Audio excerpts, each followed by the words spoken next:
साथियों, चैनल पर आपका फिर एक बार स्वागत है। साथियों, रिश्ता कोई भी हो उसमें पवित्रता होती है, समर्पण होता है, भावना होती है।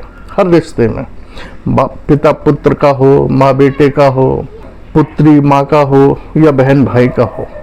और बहन भाई का रिश्ता तो एक ऐसा रिश्ता है कि बहुत ही पवित्र रिश्ता है। कोई भी मजहब हो, मुसलमान का मजहब हो या हिंदू का धर्म हो या ईसाइयों का हो, सिखों का हो, बहन का निश्चल प्रेम होता है भाई के प्रति।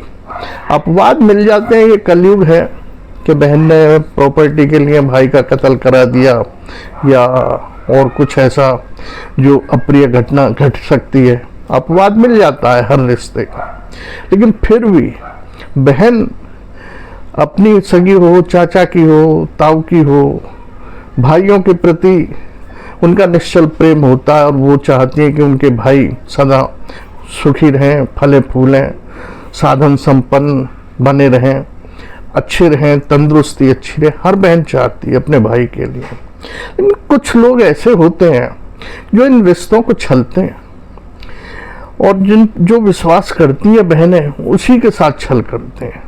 छल तो वही होता है जहाँ विश्वास होता है। जहाँ विश्वास नहीं होगा वहाँ न छल होगा, न धोखा होगा, कुछ भी नहीं होगा। कहते हैं कि जहाँ पुण्य होता है पाप भी वहीं पैदा होता है, और ये बात सत्य है।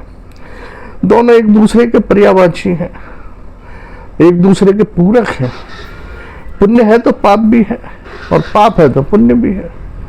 साथियों, अल्ताफ हुसैन एक मौलवी और बिहार अररिया जिले के रहने वाला, यहाँ मेरठ में एक मस्जिद में रह के लड़कियों को मौलवियत की शिक्षा देता था, मजहबी तालीम उनको देता था।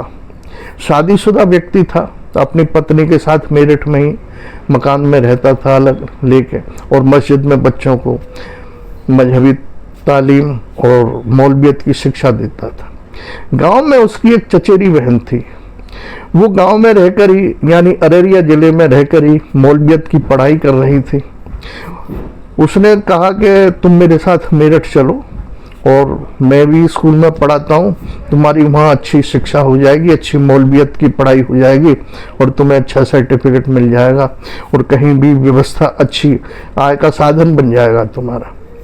परिवार वालों को भी कोई आपत्ति ना हुई, क्योंकि तहेरा भाई था, वो चचेरी बहन थी।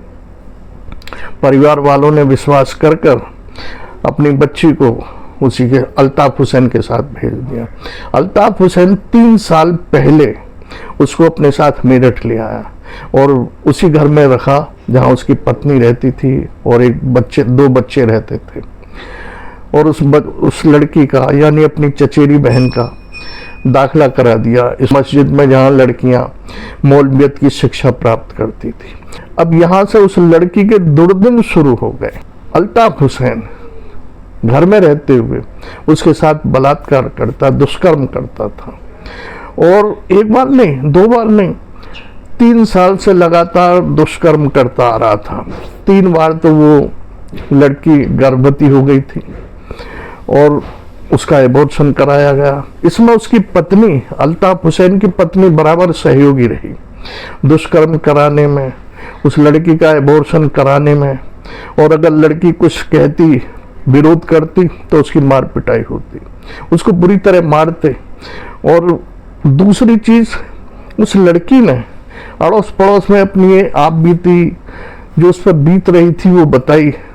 लेकिन अल्ताफ हुसैन क्योंकि मौलवी था, थोड़ा अड़ोस पड़ोस में उसका रसूख था, मुसलमानों में उसकी इज्जत होती थी, मस्जिद में मौलवियत की पढ़ाई कराता था, तो लोग उस लड़की की बात पे विश्वास न करके उस अल्ताफ हुसैन की बात पे विश्वास करते थे। और वो कहता था कि ये पागल है, इस पे पागलपन के दौरे पड़ते हैं, तब ये इस तरह की बात करती है। और उसको पागल दिखाने के लिए, जताने के लिए उसके सिर के बाल भी कटवा दिए अल्ताफ हुसैन ने, उसको गंजी कर दिया। अब वो लड़की कहाँ जाए, उसकी समझ में नहीं आ रहा था कि मैं इस नरक से कैसे छुटकारा मिलूं। घर पे फोन नहीं कर सकती थी क्योंकि बहन उसकी, जो अल्ताफ हुसैन की पत्नी थी, वो बराबर नजर रखती थी। किसी भी तरीके से जुगाड़ करके उस लड़की ने 9 जुलाई को अपने गांव जाने के लिए टिकट, रेल का रिजर्वेशन का टिकट करा लिया। ये बात किसी तरह अल्ताफ हुसैन को पता चल गई। जब उसको ये बात पता चली तो उसने उसके साथ काफ़ी मार पिटाई की, बुरी तरह उसको पीटा गया, मारा गया और बलात्कार, दुष्कर्म किया गया था एक विभत्स तरीके से। वो बच्ची क्या करे, लड़की क्या करे, आंसू बहा सकती है या चीखेगी तो कमरे से बाहर उसकी चीख नहीं जा सकती, मुंह दबा दिया जाता था। अल्ताफ हुसैन की पत्नी उसका बराबर सहयोग कर रही थी। किसी तरह उसने, लड़की ने अल्ताफ हुसैन को और उस पत्नी को, उसकी पत्नी को यानी उसकी भाभी लगी लड़की को, अपने फेवर में लिया और एक दिन वो चुपके से भाग के पुलिस स्टेशन गई। अभी परसों पुलिस स्टेशन आ गई और उसने अपनी आप बीती बताई। तब ये पूरी वारदात समाज के सामने आई कि ये अल्ताफ हुसैन जो मस्जिद में रहकर बच्चों को मजहबी तालीम देता है, मौलवियत की पढ़ाई कराता है, इस लिबास के अंदर, इसके अंदर कितना घिनौना व्यक्ति छिपा हुआ, इसकी मानसिक विकृति कितनी बुरी है कि अपनी चचेरी बहन के साथ 3 साल तक बराबर बलात्कार करता रहा। 3 बार वो गर्भवती भी हो गई, उसका एबॉर्शन कराया गया और उसके सिर के बाल घुटवा दिए गए, उसको गंजी करा दिया गया। दोस्तों, ऐसे पाखंडियों को क्या कहा जाए। हर जाति, हर समाज, हर धर्म मजहब में ऐसे लोग मिल ही जाते हैं। ऐसे मुल्ला मौलवियों को तो धरती पर रहने का कोई हक है नहीं। इनको तो जिंदा ही जमीन में दफन कर देना चाहिए। अब लेकिन ये बात मेरे दिल की है और कानून इस बात की इजाज़त भी नहीं देता कि किसी को जिंदा दफन कर दिया जाए। पुलिस ने अल्ताफ हुसैन को पकड़ लिया है, अब कानून अपना काम करेगा। उसको कितनी सज़ा मिलती है, क्या सज़ा मिलती है, ये भविष्य के गर्त में है दोस्तों। लेकिन ऐसे पाखंडी जो हुए, किसी भी धर्म में है, किसी भी जाति में, पता चल ही जाता है धीरे धीरे।